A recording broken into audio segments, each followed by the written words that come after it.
Hare Krishna, welcome all of you for today's Srimad Bhagavatam session. Let us begin with prayers. Nama Om Vishnu Padaya Krishna Presthaya Bhutale Srimate Bhakti Vedanta Swamin Nitinamine Namaste Saraswate Deve Gauravani Pracharine Nirvishesha Shunyavadi Paschatya Deshatarine Jaya Shri Krishna Chaitanya Prabhu Nityananda Shri Advaita Gadadhara Srivasadi Gaura Bhakta Vrinda Hare Krishna Krishna Krishna Hare Hare Hare Rama Rama Rama Hare Hare नारायणं नमस्कृत्य नरं चैव नरोत्तमं देवीं सरस्वतीं व्यासं ततो जयमुदीरयेत् नष्टप्रायेषु अभद्रेषु नित्यं भागवतसेवया Bhagwati उत्तमश्लोके भक्तिर्भवति नैष्टिकी Reading from Srimad Bhagavatam, Canto 1, Creation, Chapter 5, Instructions of Narad Muni. Narad Muni's instructions to Vyasadeva on Srimad Bhagavatam. Text 11. Tadvagvisargo janatagha viplavo yasmin pratishlokamapad namanyanantasya yashonkitani yat shrinvanti gayanti grananti sadhavaha. Translation and purport by Vishwaguru Srila Prabhupada. Translation. Sri Narad Muni continued. On the other hand, that literature which is full of descriptions of the transcendental glories of the name, fame, form, pastimes, etc., of the unlimited Supreme Lord is a different creation, full of transcendental words directed toward bringing about a revolution in the impious lives of this world's misdirected civilization. Such transcendental literatures, even though imperfectly composed, are heard, sung, and accepted by purified men who are thoroughly honest. Purport by Srila Prabhupada. It is a qualification of the great thinkers to pick up the best even from the worst. It is said that the intelligent man should pick up nectar from a stalk of poison, should accept gold even from a filthy place, should accept a good and qualified wife even from an obscure family, and should accept a good lesson even from a man or from a teacher who comes from the untouchables. These are some of the ethical instructions for everyone in every place without exception. But a saint is far above the level of an ordinary man. He is always absorbed in glorifying the Supreme Lord, because by broadcasting the holy name and fame of the Supreme Lord, the polluted atmosphere of the world will change. And as a result of propagating the transcendental literatures like Srimad Bhagavatam, people will become sane in their transactions. While preparing this commentation on this particular stanza of Srimad Bhagavatam, we have a crisis before us. Our neighboring friend China has attacked the border of India with a militaristic spirit. We have practically no business in the political field, yet we see that previously there were both China and India, and they both lived peacefully for centuries without ill feeling. The reason is that they lived those days in an atmosphere of God consciousness, and every country over the surface of the world was God fearing, pure hearted, and simple, and there was no question of political diplomacy. There is no cause of quarrel between the two countries, China and India, over land which is not very suitable for habitation, and certainly there is no cause for fighting on this issue. But due to the age of quarrel, Kali, which we have discussed, there is always a chance of quarrel on slight provocation. This is due not to the issue in question, but to the polluted atmosphere of this age. Systematically, there is propaganda by a section of people to stop glorification of the name and fame of the Supreme Lord. Therefore, there is a great need for disseminating the message of Srimad Bhagavatam all over the world. It is the duty of every responsible Indian to broadcast the transcendental message of Srimad Bhagavatam throughout the world, to do all the supermost good as well as to bring about the desired peace in the world. Because India has failed in her duty by neglecting this responsible work, there is so much quarrel and trouble all over the world.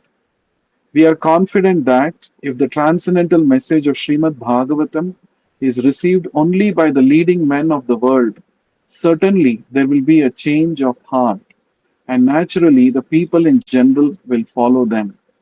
The mass of people in general are tools in the hands of the modern politicians and leaders of the people.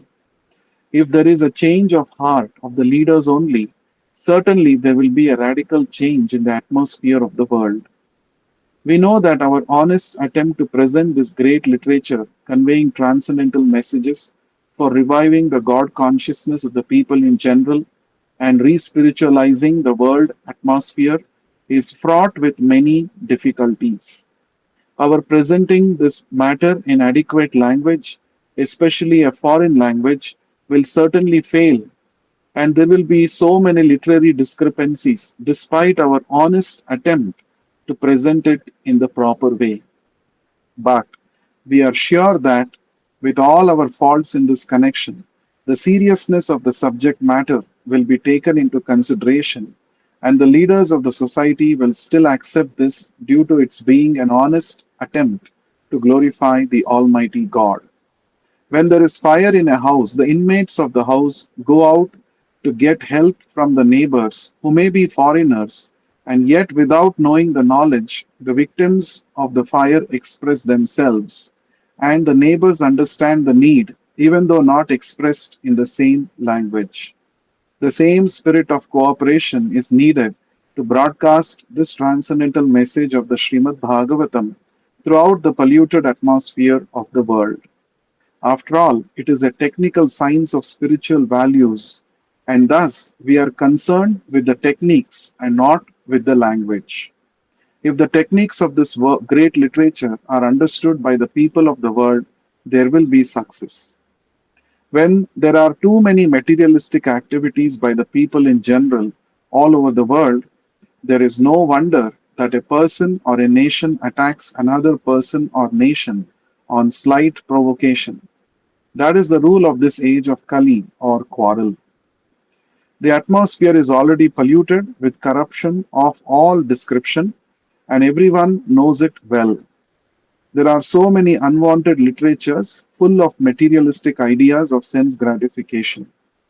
In many countries, there are bodies appointed by the state to detect and censor obscene literature. This means that neither the government nor the responsible leaders of the public want such literature, yet it is in the marketplace because the people want it for sense gratification.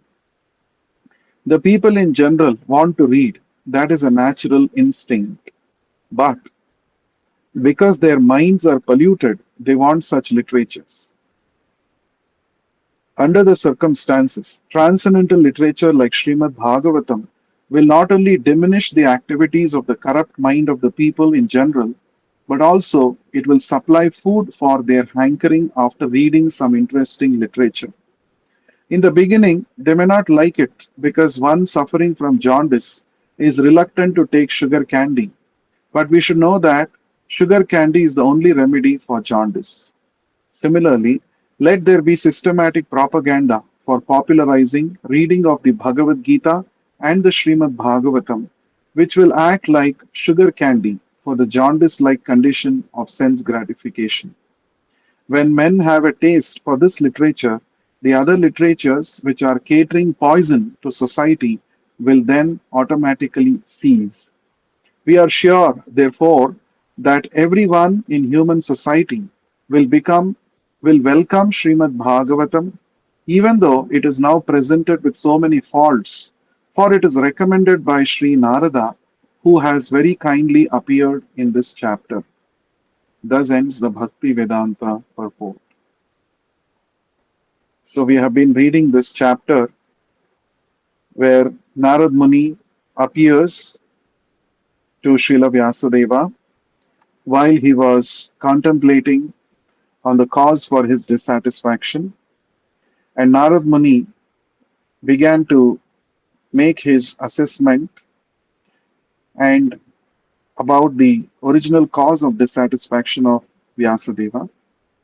And as we saw in the previous verses, Narad Muni said that, you know, without those words which do not describe the transcendental qualities and activities of the Lord, those literatures which do not describe about the Lord, they are all compared to a pilgrimage of crows, a place of pilgrimage for the crows.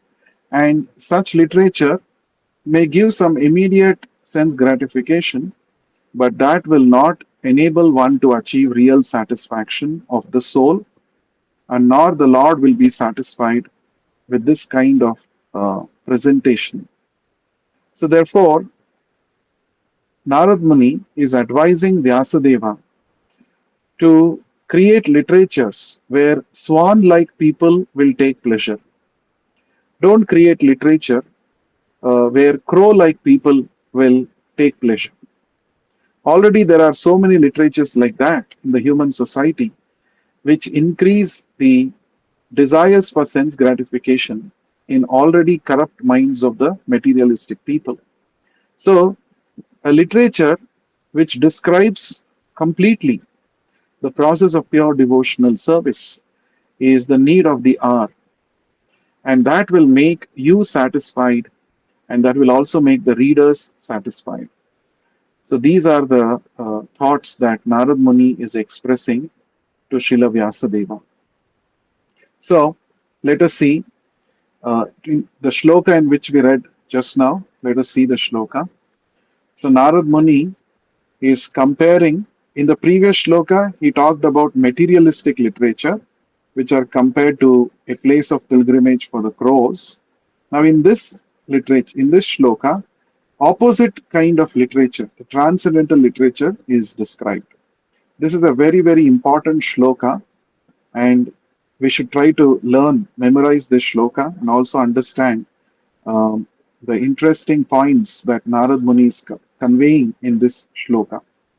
So we can say that this shloka is one of the important shlokas because it inspired Vyasadeva to compile Srimad Bhagavatam. Tadvag visargo janatagha viplavo yasmin pratishlokamabaddhavatyapi नामान्यनन्तस्य यशोऽङ्कितानि यत् शृण्वन्ति गायन्ति गृणन्ति साधवः. Tad vak. Vak means vocabulary or words. Tat means that. Those words. Visargaha means creation. Janata, people in general. Agha means sins. Viplavaha, revolutionary. Tadvag visargo janatagha viplavaha. Those words uh, which are actually describing what? That is described in the second line of the shloka. Yasmin pratishlokam abadhavatyapi. Even though Yasmin, in which pratishlokam, each and every stanza, abadhavati, irregularly composed, api, in spite of that, namani, namani means the transcendental names of the Lord, etc. Anantasya, of the unlimited Lord. Yashaha, glories. Ankitani, depicted. Yat, those or what. So, Narad Muni is saying, on the other hand, those literatures which describe the transcendental name, form, qualities, and pastimes of the Lord who is called Ananta, unlimited, and which describe the glories of the Supreme Lord. And even though if those literatures are pratishlokam abhaddhavati, even though every stanza, every verse in those literatures may be improperly composed, may have defects. Abhaddhavati means it may have defects. But it is a different creation. Why? Because Janata Agha Viplavaha. It actually creates revolution in the hearts of the materialistic people who are fully sinful. Hmm? So the transcendental literature means those literatures which describe Lord Krishna, his name, form, qualities, glories, pastimes, etc. And what is the purpose of this literature? The literature, transcendental literature, is meant to create revolution in the hearts of the readers. In the material world, everybody is agha, full of sinful activities. Why? Because they have forgotten Krishna. So, now by reading the transcendental literature, it creates viplavaha. Viplava means revolution. It creates viplavaha in the janata, in the people, the materialistic people. So it might have many defects, but since it is describing the transcendental subject matter containing connected to Lord Krishna, it is it is actually accepted by sadhavaha. Shunvanti, Gayanti, Grunanti, Sadhavaha. Sadhavaha means those who are purified men, who are thoroughly honest. What do? Shunvanti, they hear such transcendental literature. Gayanti, they sing, they chant these transcendental literatures. And Grunanti, they accept it. So, material literatures may have all literary embellishments. They may be very, very beautifully written. They may have all kinds of metaphors and similes and many interesting features, very attractive language, very good choice of words. But since it is devoid of descriptions of Lord Krishna, it is actually garbage. It is like the place of pilgrimage for the crows. That means it is like garbage. Whereas the transcendental literature, because it is describing the Supreme Personality of Godhead, who is called Ananta, the Unlimited Lord, and these transcendental literatures are meant to create revolution in the hearts of the misguided, sinful men of the material world, even though such transcendental literatures may have defects, right? They may be improperly composed, but those who are thoroughly honest, the great sinful, the great purified personalities, the devotees, they recite, they hear, and they fully accept this transcendental literature. That means they are like the swans. In the previous purport, Prabhupada explained about two kinds of people, right? Comparing to crows and swans.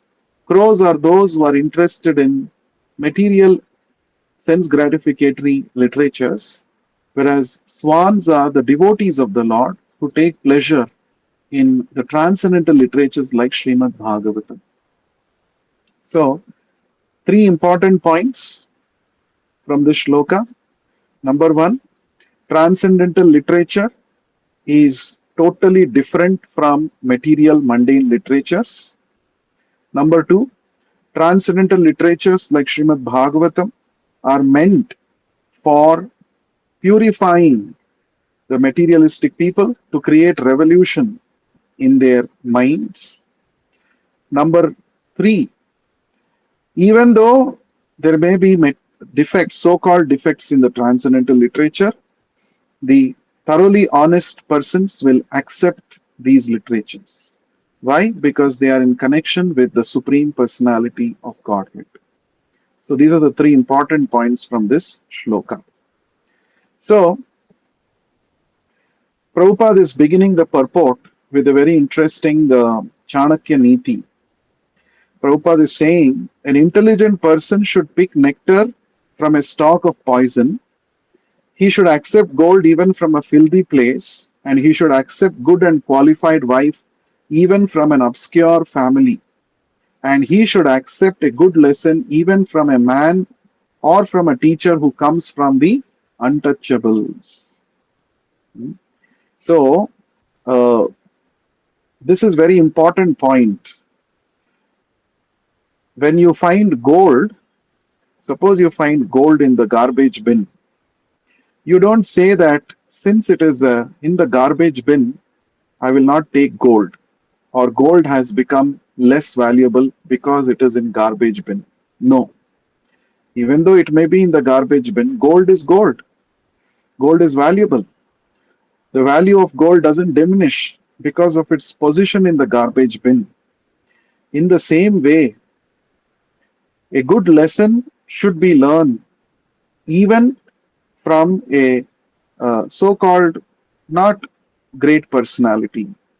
A person may be socially, economically not in a good position in the society, but if he or she is speaking a good lesson, one must accept those good lessons.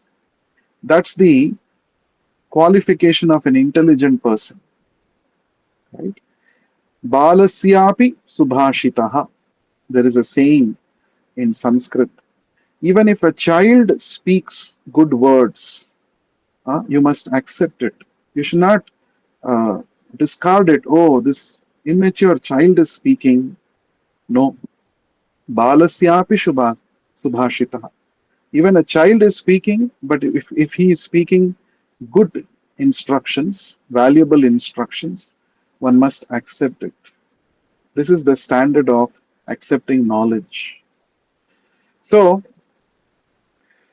Prabhupada says, we are not perfect, but because we are repeating the words of Krishna, who is the all perfect, therefore our instructions, our words are all perfect. So when that is how anybody can preach Krishna consciousness.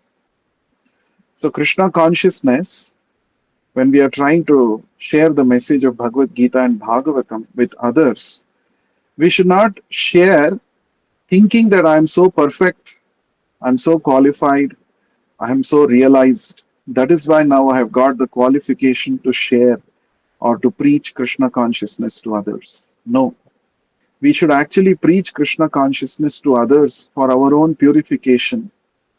This is very important. For our purification.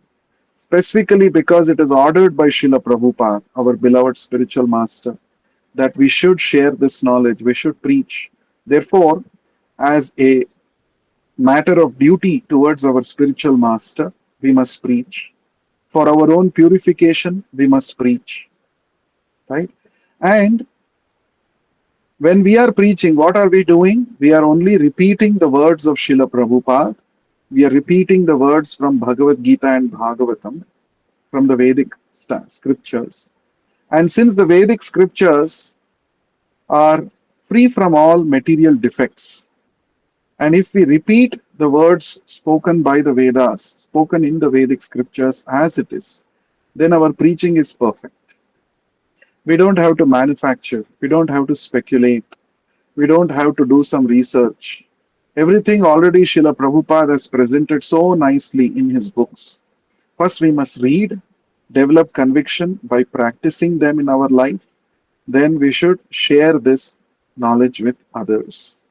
So then by so doing, what will happen? Srila Prabhupada says that by broadcasting the holy name and fame of the Supreme Lord, the polluted atmosphere of the world will change. And as a result of propagating the transcendental literatures like Srimad Bhagavatam, people will become sane in their transactions.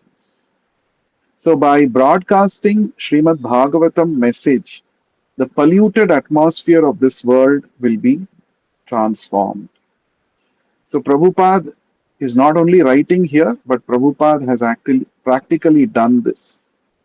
Today, in Kali Yuga, if there are Westerners, if there are people outside India chanting Hare Krishna Mahamantra and accepting Krishna as the Supreme Personality of Godhead and engaging in devotional service of the Lord, it is all because of our glorious spiritual master Srila Prabhupada, his movement that he started.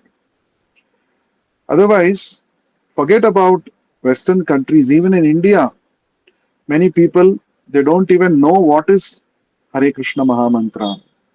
They don't know what is Chaitanya Mahaprabhu's message to the humanity, isn't it? Even now, there are many people like that. But in the Western world, where practically people do not know anything about Sanatana Dharma, about uh, about transcendental messages, transcendental knowledge from the scriptures, if they are becoming devotees of Krishna, if they have taken up Krishna consciousness seriously, that shows the purity of Srila Prabhupada's presentation of Krishna consciousness. Prabhupada would always say that I don't deserve any credit. If at all I have to be given any credit, I can take credit for only one thing, that I am presenting the knowledge as it is, without any contamination. As it is, I am presenting. Now that's very, very important.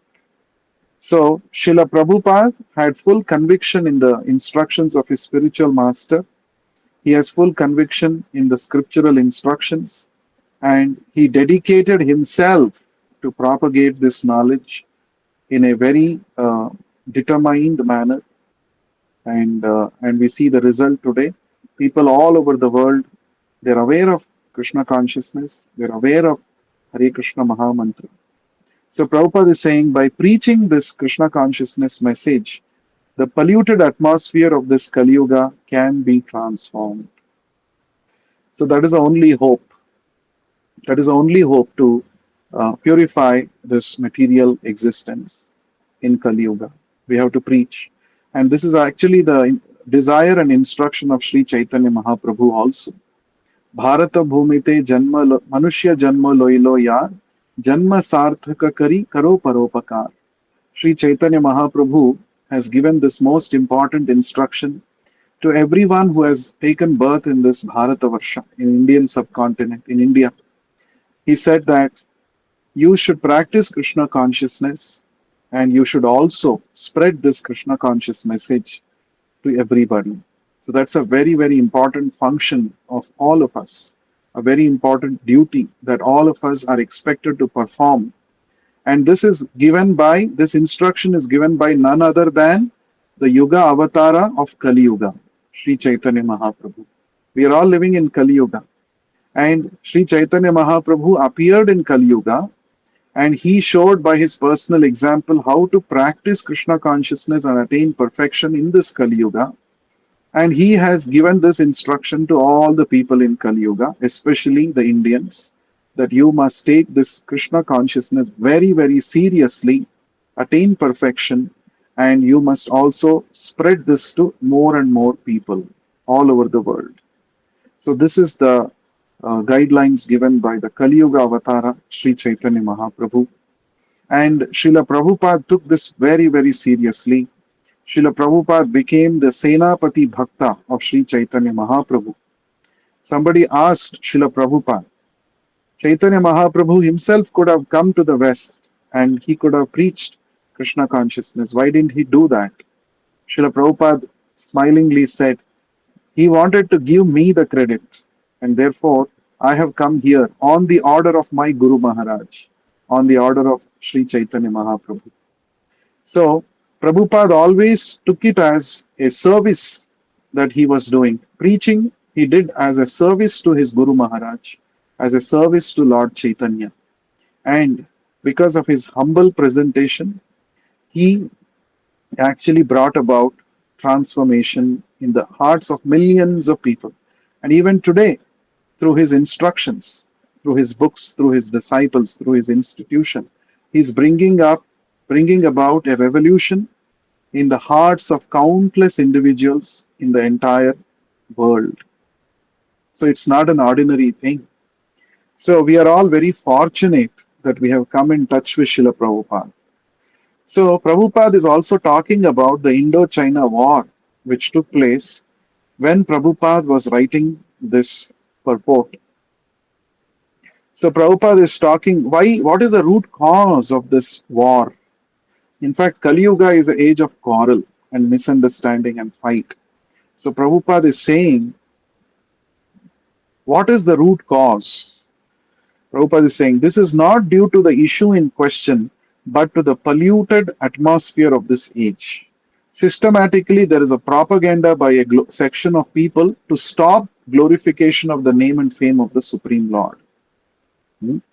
So, what is the root cause for all kinds of war? In fact, the land for which India and China both are fighting since so many centuries, decades, they have been fighting. That land is not at all habitable by human beings. It's not possible for human beings to live there, but still they are fighting. Why? Because of not having a God centered view. So Prabhupada is saying, because India has failed in her duty by neglecting this responsible work, there is so much quarrel and trouble all over the world. We are confident that if the transcendental message of Srimad Bhagavatam is received only by the leading men of the world, certainly there will be a change of heart, and naturally the people in general will follow them. So we have to revive, we have to revive the God consciousness in the minds of people. That is the only solution. And that is why Srila Prabhupada gave four important statements. He said, preaching is the books are the basis. The first one he said, books are the basis. Secondly, he said, preaching is the essence. Third, he said, purity is the force. And fourth, he said, utility is the principle. These are the four important statements that Srila Prabhupada gave. Books are the basis. So our movement is not based on some sentiments. It is based on the solid foundation of Vedic understanding. So books are the basis. Prabhupada, before going to the West, he personally wrote the first canto of Bhagavatam, typed it himself, published it in 3 volumes, and he said, somebody asked Prabhupada, so you are taking Bhagavatam to the US? Prabhupada said, no, Srimad Bhagavatam is traveling to the US, and I am traveling along with Srimad Bhagavatam as the servant of Bhagavatam. So that is the consciousness of Srila Prabhupada. I'm going along with Bhagavatam as the servant of Bhagavatam. So Prabhupada said books are the basis and preaching is the essence. The essence of our movement is preaching. The knowledge that Prabhupada has given in his books has to be propagated, has to be broadcast all over the world. So that is preaching. Preaching is the essence, the core of our Krishna consciousness movement is preaching. Preaching not only for others, preaching for ourselves also. When we read Srila Prabhupada books, we are allowing Srila Prabhupada to preach to us directly. Prabhupada's instructions are there. Prabhupada's preachings have been recorded in the form of books and it is available. Whoever reads Prabhupada's books, he gets to hear Prabhupada preaching. So reading is self-preaching. When you read Srila Prabhupada books, you're getting your Prabhupada is preaching to yourself. And book distribution is also preaching. Because when you distribute Srila Prabhupada books to others, Prabhupada will preach to them. Prabhupada would say, what your half an hour or 1 hour of lecture will do, your talk and presentation, what it will do. You give my book to them, I will preach to them. So Prabhupada is present in his books, and all that we need to do is reach out this message, these books, transcendental literatures, to more and more people, and in this way become an instrument in reaching out to every misdirected soul in this material world, an opportunity to associate directly with the Yuga Acharya, Srila Prabhupada. Chaitanya Mahaprabhu is Yuga Avatara, Srila Prabhupada is Yuga Acharya. Why he is called Yoga Acharya? Because he did something which nobody did till then, right? He made he literally gave every person an opportunity to become a devotee of the Lord. He only did not go. Before Srila Prabhupada went, yes, there may be many great scholars and sannyasis, they might have gone, they might have given big speeches, but the kind of transformation at the ground level that Srila Prabhupada brought about because of his purity, nobody had achieved it before. So it's not a joke that people from different backgrounds, different ethnicities, taking up Krishna consciousness so seriously. Taking up means not simply reading Prabhupada books and keeping quiet. After reading Srila Prabhupada books, they actually adopted a life of Krishna consciousness, Krishna bhakti. Many people dedicated their lives for serving Prabhupada's mission. It's not easy, it's not a common thing. So, preaching is the essence, the second thing. And third thing is, uh, if you want to preach, you must have purity. Purity comes by personal practice, sadhana. So Prabhupada said purity is the force. So in order to achieve this purity, we must practice the Krishna conscious rules and regulations, sadhana, very strictly under proper guidance. Then we get the necessary purity so that when we speak, it immediately influences others, it inspires others to take up Krishna consciousness.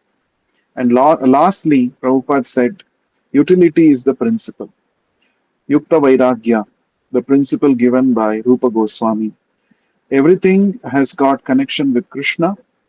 Unlike the Mayavadi scholars who reject material things to be mundane, we don't do that. We say that even the material things are belonging to Krishna. Ishavasyam idam sarvam. Krishna is the proprietor and enjoyer of everything that is present in this material world. So everything can be utilized in Krishna's service. So utility is our principle. How to utilize everything in Krishna's service. All that we possess, all the gadgets, all the technology, everything that we possess should be utilized to glorify Krishna. And our body also belongs to Krishna. Therefore, our body should also be utilized in Krishna's service. So utility is the principle. So these are the four, important statements that Srila Prabhupada has given to all of us. And Prabhupada has not only given it, but he has practically demonstrated it in his own life. So therefore, Prabhupada is saying that um, it's an important business, a duty of each one of us Indians, especially, to take up this preaching work very seriously.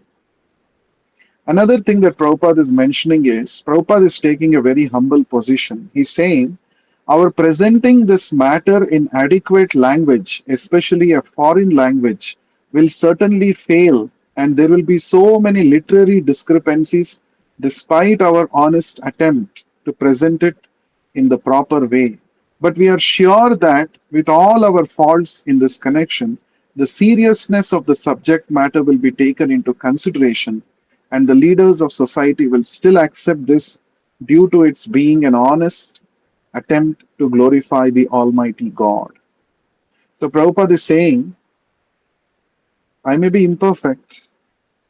Whatever I am presenting, I am trying to write the Bhakti Vedanta purports in English language, but there may be so many discrepancies, so many mistakes. But as mentioned in the last line of the shloka by Narad Muni, Shrinvanti Gayanti Grinanti Sadhavaha. Those who are thoroughly honest, they will definitely accept this presentation, even though it may have many discrepancies. That is what Srila Prabhupada is saying, because it's an honest attempt to glorify Krishna. So those who are honest, they will accept, they will appreciate Srila Prabhupada's presentation. And in fact, Prabhupada's books are not ordinary. Even when you see from a material point of view, in a span of 11 years, producing 80 volumes of books, that too translating it from Sanskrit and writing commentaries or purports and presenting it so well, it's not an ordinary task. It is definitely not possible, imaginable for an ordinary people, for an ordinary person to do this. And not only Prabhupada wrote these books, he actually made sure that these books are published in large numbers and translated into many, many world languages and distributed all over the world. And for this, Prabhupada gave special emphasis on this because it was a specific instruction of his Guru Maharaj that whenever you get money, print books. So Prabhupada gave so much emphasis on writing and printing, distribution of these books. Prabhupada called the printing press, in fact, Bhakti Siddhanta Saraswati Thakur called the printing press as Brihat Mridanga. It's a big Mridanga. If you play, normally if you play a Mridanga, maybe it will be heard only to a certain distance. But the books that are printed through the printing press, it can reach far and wide to every nook and corner of the world. And in this way, the glories of the Lord can spread everywhere. That's the purpose of Sankirtana, right? Sankirtana means Samyak Kirtana, nicely glorifying the Lord, enabling everybody to glorify the Lord. That is Sankirtana. So, Prabhupada wanted these books to be distributed in multiple languages, distributed all over the world, and Prabhupada did this. So, therefore, Prabhupada is saying honest people will overlook the defects and they will accept my presentation of Bhagavatam, and by this they will also become convinced about God consciousness. And Prabhupada is giving an analogy here. Suppose if there is a fire in your house, now the neighbors may be foreigners, they may not know your language, but when you try to convey the urgency of the situation, of the emergency situation, the neighbors will come and help you, even though they may not have understood your language, right? So, from these two things we get to know. Number one, language is not important, but the Prabhupada is saying here, the same spirit of cooperation. Yeah, Prabhupada is saying, after all, it is a technical science of spiritual values, and thus we are concerned with the techniques and not with the language. Not with the language. Language is not important. So today, English is a common link language, internationally accepted language. Therefore, we are preaching in English so that more people get benefited. Suppose tomorrow, due to some reason, suppose Chinese language becomes an international language, then all the devotees should learn Chinese and start preaching in Chinese. So the more important, so we are not stuck, stereotyped that we have to present in this language only or that language only. That's not the important thing. The whole thing is conveying the techniques of Krishna consciousness. Shravanam, Kirtanam, Vishnu Smaranam. These are all the techniques of or methodologies to practice Krishna consciousness. That is more important, right? So Prabhupada is saying, if the techniques of this great literature are understood by the people of the world, there will be success. So, second thing that we can understand from what Prabhupada is saying through this fire analogy, house on fire, is the sense of urgency that Prabhupada always presented Krishna consciousness with. Whenever you read Prabhupada's books or whenever you hear Prabhupada's lectures, conversations, one thing always strikes us is that Prabhupada is presenting Krishna consciousness in a sense of urgency. It's not that you learn philosophy, you take time, simply memorizing the shlokas and becoming a scholar in Bhagavad Gita, Bhagavatam. That is not the primary focus of our Krishna consciousness movement as presented by Srila Prabhupada. Prabhupada said, you understand the spirit, what Krishna is trying to convey in the Bhagavad Gita.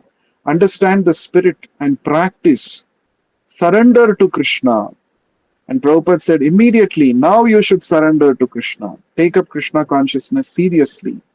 So that at the end of this very lifetime, you can go back to Krishna.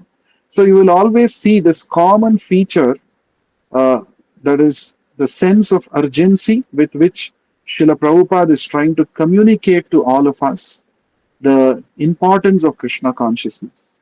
Hmm?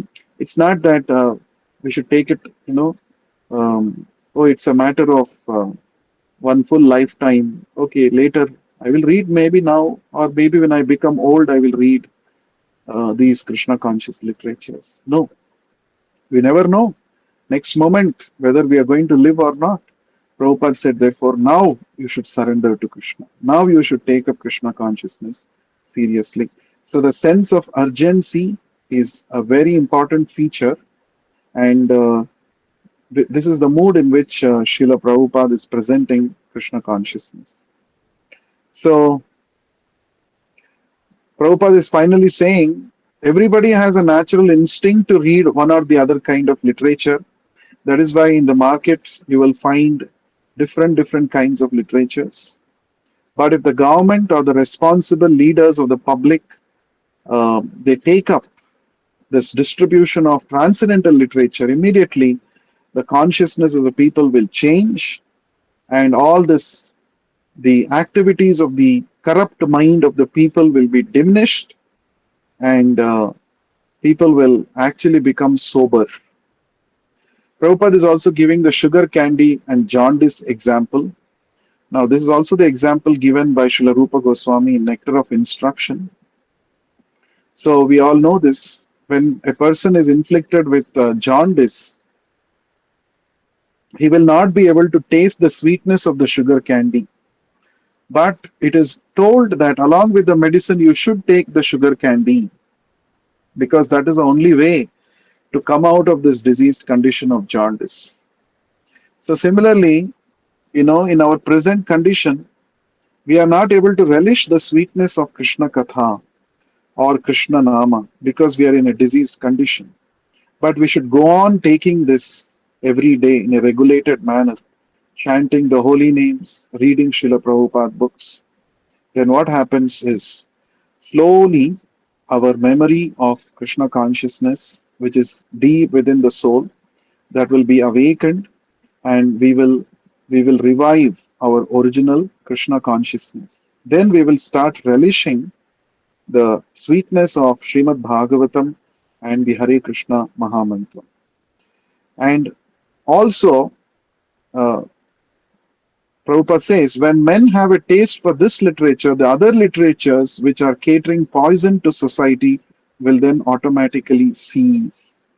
So, why are such mundane literatures, magazines, the literatures which promote sense gratification, why these things are being produced in large numbers? Because there's a lot of demand for such literature.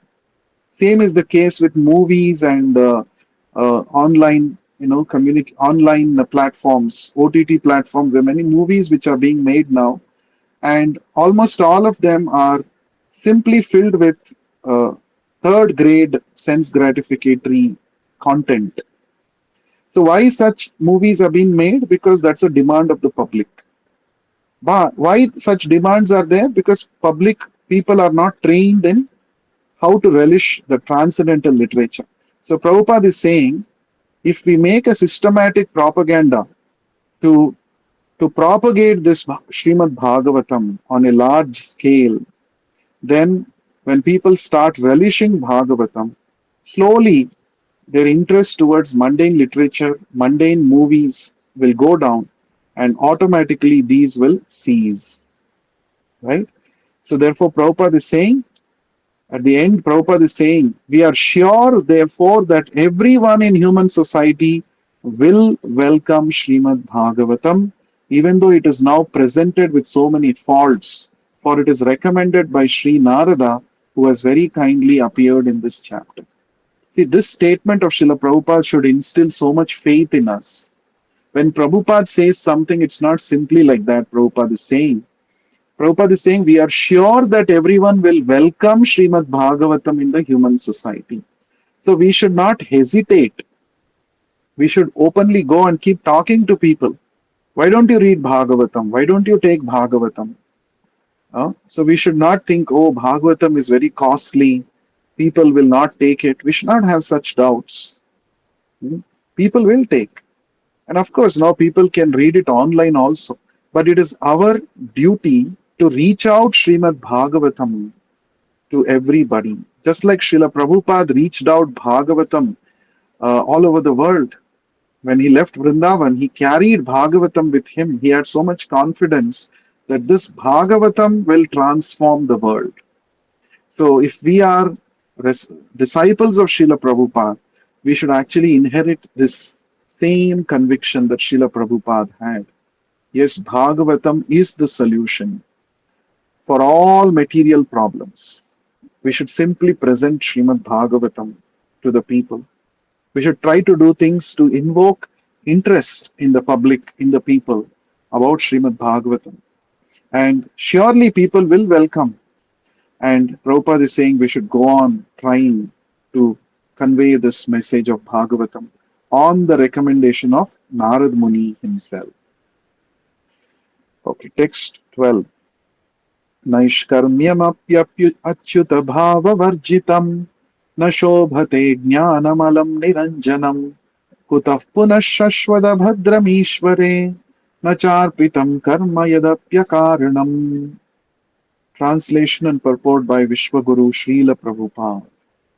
Knowledge of self-realization, even though free from all material affinity, does not look well if devoid of a conception of the infallible or God. What then is the use of fruitive activities which are naturally painful from the very beginning and transient by nature if they are not utilized for the devotional service of the Lord? Purport. As referred to above, not only ordinary literatures devoid of the transcendental glorification of the Lord are condemned, but also Vedic literatures and speculation on the subject of impersonal Brahman when they are devoid of devotional service. When speculation on the impersonal Brahman is condemned on the above ground, then what to speak of ordinary fruitive work which is not meant to fulfill the aim of devotional life service? Such speculative knowledge and fruitive work cannot lead one to the goal of perfection. Fruitive work, in which almost all people in general are engaged, is always painful either in the beginning or at the end. It can be fruitful only when made subservient to the devotional service of the Lord. In the Bhagavad Gita also it is confirmed that the result of such fruitive work may be offered for the service of the Lord, otherwise it leads to material bondage. The bona fide enjoyer of the fruitive work is the personality of Godhead, and thus, when it is engaged for the sense gratification of the living beings, it becomes an acute source of trouble. Thus ends the Bhakti Vedanta purport. So, another important instruction by Narad Muni. Narad Muni is saying, Naishkarmyam api achyuta bhava varjitam. Naishkarmyam means self-realization. Nishkarma, becoming freed from the reactions of fruitive work. That's called Naishkarmya. Api, in spite of Achyuta Bhava, the infallible Lord. Achyuta means the infallible Lord. We have discussed about this. Bhava means conception. So Achyuta Bhava means Krishna consciousness.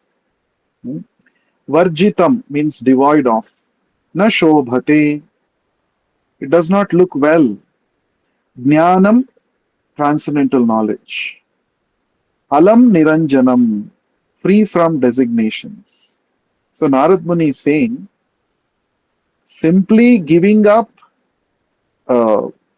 material work without being completely fixed in Krishna consciousness, or simply speculating about the impersonal aspect of the absolute truth.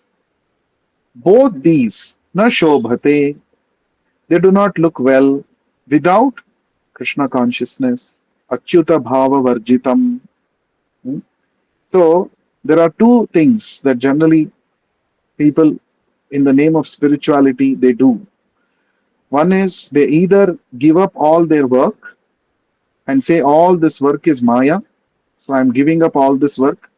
I will go to Himalayas and do some silent meditation. This is called Naishkarmya in their understanding. Actual Naishkarmya is to do work for the pleasure of Krishna without being attached to the results of the work. This is what Krishna has explained in the Bhagavad Gita. But these Mayavadi scholars, they say everything is Maya, the work is Maya, it binds you to the material world. Therefore, give up all work. That is their idea, that is their philosophy. And they also say you simply have to cultivate knowledge of the impersonal Brahman. And their philosophy is Neti Neti philosophy. Right? They reject everything in the material world, considering them to be mundane. So that is called Niranjanam, free from designations. They say you are soul, the absolute truth is soul, and now ignorance is separating you from the absolute truth.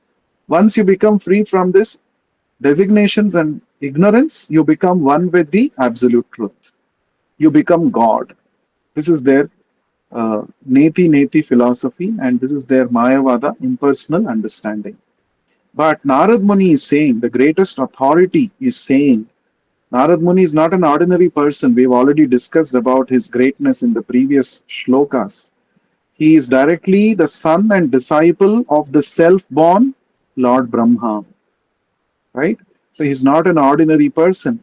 And he has heard all the conclusions of the Vedic understanding, knowledge from his great father and spiritual master, Lord Brahma. So Narad Muni is saying, without Krishna consciousness, without understanding our relationship with Krishna, neither karma, naishkarmya, that is karma yoga, nor jnana yoga is going to help you.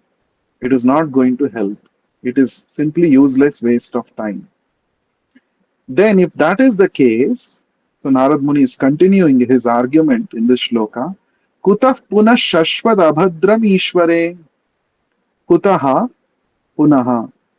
Where is again shashvat always abhadram uncongenial ishvare unto the Lord. Nacha arpitam karma. Not offering fruitive work to the Lord. So, knowledge of self realization, and even though it is free from material affinity, it does not look well, it is not perfect if it is devoid of Krishna consciousness.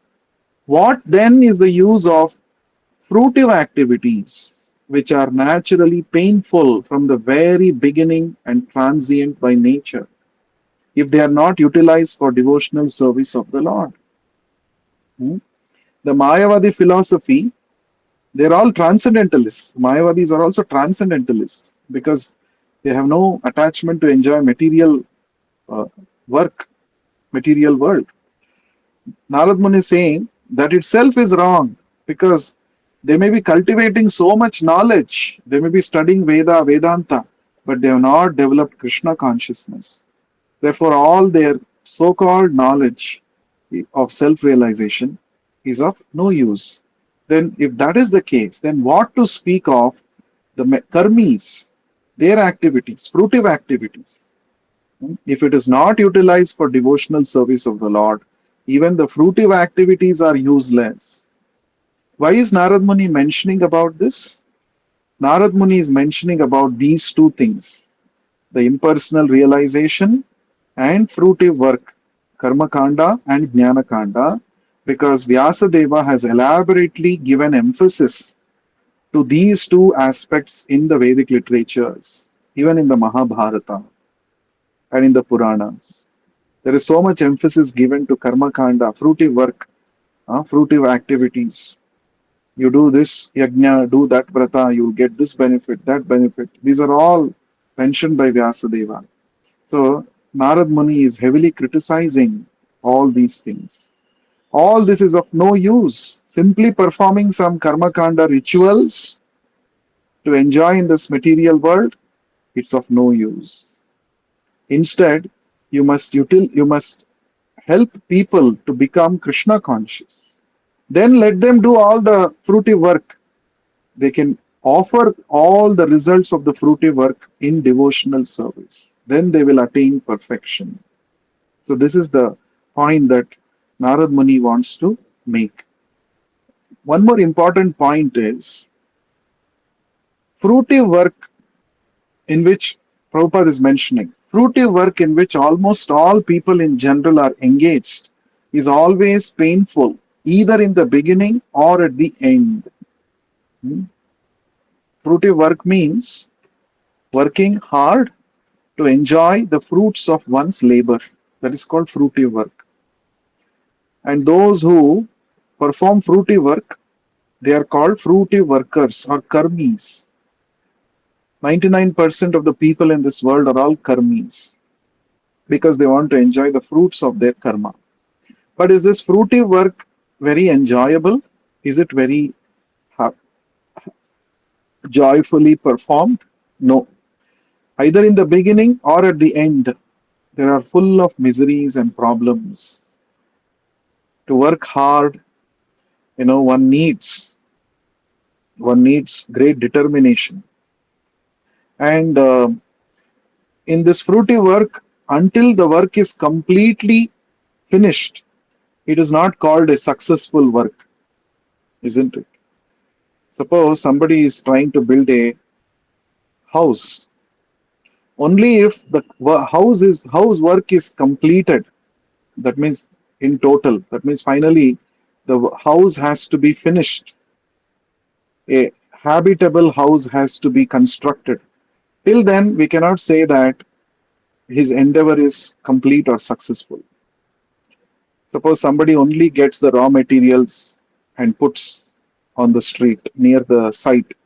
Can we say that now the house has been completed? No, only the raw materials have come. Or let's say only the foundation has been made, pillars have been raised, that's all. Can we say that the house is completed? No. So, the difference between material work and work in Krishna consciousness is this. Material work is not deemed to be completed unless it is 100% completed. Material work is not said to be successful unless it is 100% completed. Whereas any work that is taken up in Krishna consciousness, even if it even if the sadhaka or a devotee does not achieve 100% perfection, still he is considered successful. Krishna says this, Swalpam api yasya dharmasya trayate mahato bhaya. Even a slight endeavor in rendering service to me can save you from the greatest kind of fear. An example for this can be seen in the Ramayana, where Jatayu, the vulture, was trying to protect Mother Sita when Ravana was kidnapping her. Now he tried his best to stop Ravana to rescue Mother Sita, but finally the cruel Ravana cut off the wings of Jatayu and Jatayu fell down on the ground. And Rama and Lakshmana, who were searching for Mother Sita, came that way later on. And Jatayu was just, holding his breath, his life, to give this information to Lord Rama that Sita has been kidnapped by Ravana. Now, Vulture, Jatayu, had actually not completed the task of protecting Mother Sita. He was actually a failure in that way. But Lord Ramachandra considered Jatayu to be a great devotee. He has given up his life, he has sacrificed his life in service of the Lord. Even though he was apparently unsuccessful in rescuing Mother Sita, Lord Ramachandra awarded liberation to Jatayu by personally performing the final rites of Jatayu. So this is a very important instructive incident that in the spiritual activities, success or failure is considered not on the basis of completion of the task, but success or failure is considered whether the Lord is pleased with your endeavors or not. That's all. That is the basis. So there is a difference between material work, fruitive work, and activities in bhakti. So people in this world, they work so hard to, in fruitive work, but they are not completely satisfied. The people whom they are trying to serve, they are also not satisfied.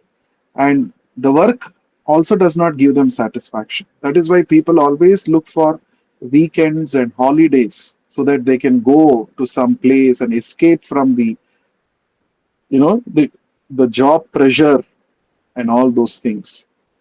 But a devotee is not like that. So, devotee enjoys susukham kartum avyayam. The process of devotional service is so joyfully performed. So, all these things Narad Muni said, all these things you are not explained anywhere in your scripture, and therefore you are not given the right proper understanding and guidance to the materially implicated people of this world. Your scriptures, at least in the Mahabharata, you should have told all these things. You're not told. You're given more emphasis to dharma, artha, kama, moksha only. Where have you told about all these activities of devotional service? So, after reading your Mahabharata, people think that, oh, I should just lead a dharmic life and I can enjoy how much ever I want. I can keep on enjoying my sense gratification. So, therefore, that means you're not guided the people properly. Huh? So, it is Achyuta Bhava Varjitam. You're not trained people how to work for the pleasure of Krishna. By studying your Karma Kanda, Jnana Kanda, people are going to continue to remain sense enjoyers. Therefore, this is not correct. What you have done is not correct. Therefore, you have to write another scripture where you're going to guide people on how to practice pure devotional service, which alone can give them freedom from all miseries of material existence and also help them experience a higher taste. So these are the line of thoughts that Narad Muni is conveying to Srila Vyasadeva, and more such instructions Narad Muni is going to give. These are all very, very important fundamental concepts of Krishna consciousness. So the lesson we learn from this 12th shloka is simply cultivating spiritual knowledge without becoming a devotee of Krishna is of no use. That means the scholarly knowledge that the Mayavadis have is not going to really give them ultimate happiness. Ultimate happiness is to engage in service of the Lord. And second learning is from this shloka, all activities that we are doing in this material world, we don't have to give up them or all of a sudden. We don't have to give them up immaturely. We should continue to do whatever activities we are doing, but we should change the focus, change the goal. Generally, the goal of our activities is personal enjoyment, but we should change that into pleasure of Krishna. We should do all the work as an offering to Krishna. Krishna says this in the ninth chapter. Yad karoshi yadashnasi yad juhosi dadasi yad tapasyasi kaunteya tad kurushva madarpanam. Krishna says, whatever you do, whatever you give away in charity, whatever austerities you perform, whatever food you eat, everything you should do as an offering unto me. So this is called real, naishkarmya. This is called real detachment. Doing every activity not for personal pleasure, but as an offering to Krishna. So this is what two learnings we get from this shloka. Anyone has any questions before we close? Questions or comments?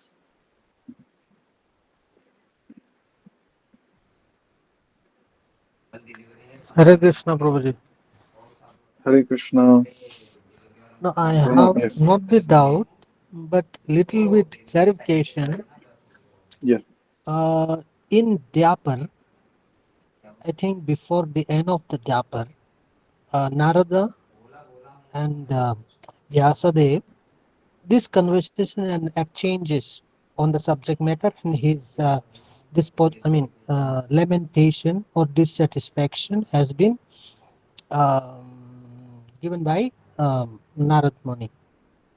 Now, my question is, if at the end of the later part of Dhyapar Yoga, the very cream of the Vedas is originated by Vyasadevas, how come previously in the age of Treta, I'm not sure, Prahlad Maharaj and James of devotee of the Lord, how come they wrote? That is Because because they had association of pure devotees like Narad Muni, isn't it? Whenever if you see in the Bhagavatam, whenever we see that someone has taken up Krishna consciousness very seriously, behind that there is always the association of pure devotee, especially Narad Muni, who comes in almost every pastime in one or the other way. So Bhagavatam is present always because there are two Bhagavatas, right? Prabhupada explains person Bhagavata and the book Bhagavata. So the book Bhagavata might have not been present in this form earlier, but the person Bhagavata, pure devotees were always there. Pure devotees are always traveling everywhere, broadcasting the message of pure devotional service. That was always there. So there is no okay, difference person. between book Bhagavata and person Bhagavata. Yes, Okay, thank you, Prabhu. Hare Krishna. So anybody else has any other question or point?